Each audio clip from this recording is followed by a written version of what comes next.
Strometz, un chercheur à l'université de New Jersey, a fait une étude avec ses collègues. Ils ont demandé à plusieurs serveurs qui se trouvaient dans plusieurs restaurants de donner un bonbon avec l'addition et voir s'il allait avoir une influence sur l'augmentation du pourboire.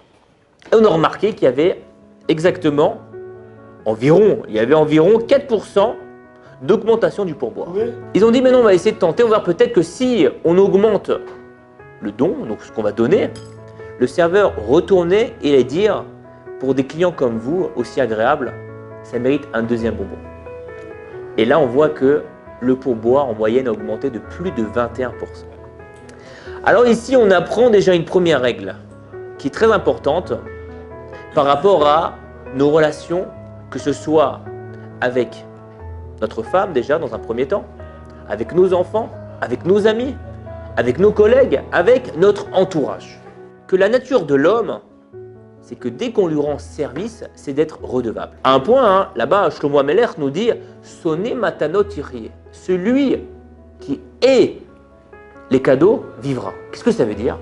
Parfois, on a tellement de gratitude vis-à-vis d'un service, ou d'un cadeau, ou d'une action qui a été faite vis-à-vis de nous, on sera toujours obligé, on aura toujours ce poids-là, toujours avoir ce sentiment-là et la pensée de comment je vais rendre à cette personne-là. Et donc, en fin de compte, sonner matanot tirrié. Celui qui haït les cadeaux pourra vivre. Mais par contre, celui qui aime les cadeaux, ne pourra pas vivre parce que sera toujours là en train de voir comment je pourrais arranger la personne, comment je pourrais l'aider, comment je peux faire ci, comment je peux faire ça, comment je peux être redevable. Et donc la personne, entre guillemets, ne pourra pas vivre bien, tranquillement.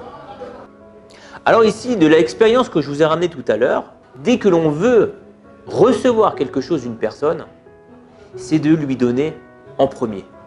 Et qu'à partir du moment où je vais lui donner en premier avec rapidité, la personne en face sera redevable vis-à-vis de moi.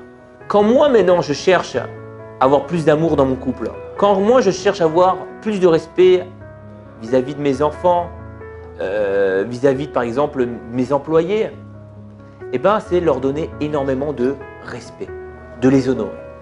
Et à partir du moment où je vais faire ce travail-là, eux se sentiront obligés de vouloir rendre l'appareil. Par contre, il y a des limites. Pourquoi des limites?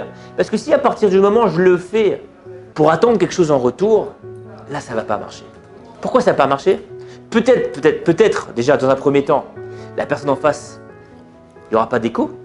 Deuxièmement, peut-être que même si la personne elle va me donner ce que j'attendais, ça ne sera jamais assez suffisant par rapport à moi ce que j'imaginais dans ma tête. Et donc, dans tous les cas, ça va soit créer de la frustration, ou soit parfois même pire, de la déception. Alors quelle serait la solution, la meilleure solution pour améliorer notre relation qu'on a avec notre prochain? Quelle serait la meilleure solution? Mes chers amis, on a la réponse dans les Pirkei Avot. Là-bas, les Pirkei Avot nous disent, dans le 4e chapitre, la première Mishnah, Ezeu Mechubad, quel est celui qu'on honore? Qu'est-ce qui répond le Pirkei Avot? L'homme intelligent, l'homme riche, l'homme puissant, le Talmid Chacham. Pas du tout. Qu'est-ce qui répond la Mishnah? Elle nous répond celui qui honore les autres. Ezeu mechubad amechabed et abriot. Incroyable. C'est-à-dire qu'à partir du moment où tu veux être considéré comme quelqu'un d'honoré, si tu veux quelqu'un considéré que tu veux être aimé, tu veux recevoir de la gentillesse, tu dois toi, premièrement, faire cette action-là. Mais point! Si maintenant je veux être honoré, je dois honorer les autres, point à la ligne. C'est-à-dire que je ne dois pas chercher à recevoir quelque chose en retour. Le fait de faire cette action-là, pas seulement ça va provoquer chez la personne peut-être de t'honorer ou peut-être pas t'honorer, mais ce qui est important, c'est que toi-même, tu vas avoir un sentiment d'être honoré par rapport à l'action que tu vas faire. Et c'est ce qui va nous dire le Pirkei Avot.